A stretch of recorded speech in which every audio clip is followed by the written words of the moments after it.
All right, let's move on here to oil prices. Oil prices staging a recovery after weeks of record losses. Joining us now is Scott Bauer. He's from the Prosper Trading Academy. Scott, we've seen significant declines in the price of oil. Today, we are seeing a bit of a bounce back. Is the worst for oil over? I wouldn't say it's over quite yet. I think this is certainly a buying opportunity if you are a trader, not as an investor.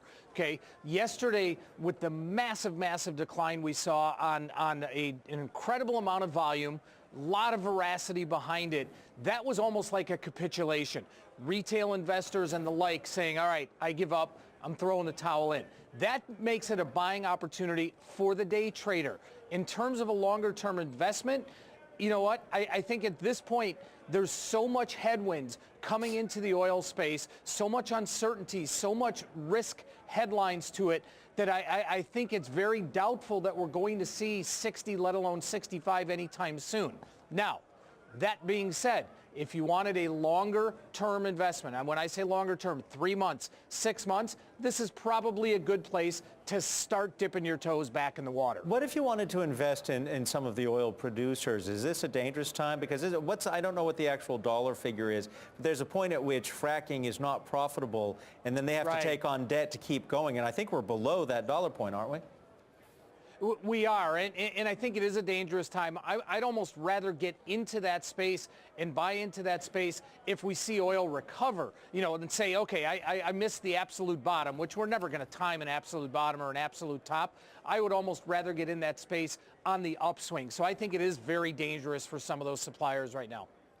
Randy, how would you position any investments in the energy sector right now? Are there certain areas that maybe look more attractive in this type of environment where we're seeing oil sell off continuously? I think it's a challenging time, as he said, for investors, certainly. What's interesting about oil, I think, is that it's not being really driven by fundamentals. First, you had a very large increase in the price of oil because of the turmoil in Venezuela, basically offline completely from production. All of the new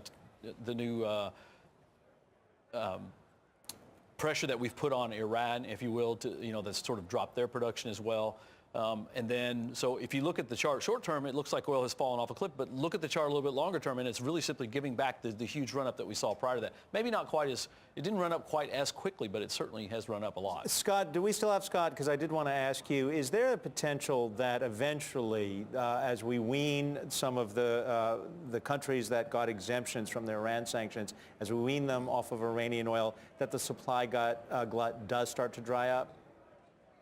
I think so, and I think that was really a shock, quite frankly, that 6-month window that President Trump allowed there. I think that was a shock to the system, and I think that helped really drive this big-time momentum to the downside. So as that does start to abate, as that does start to come, off the marketplace, I do think that some of the pressure that we see to the downside here is going to ease.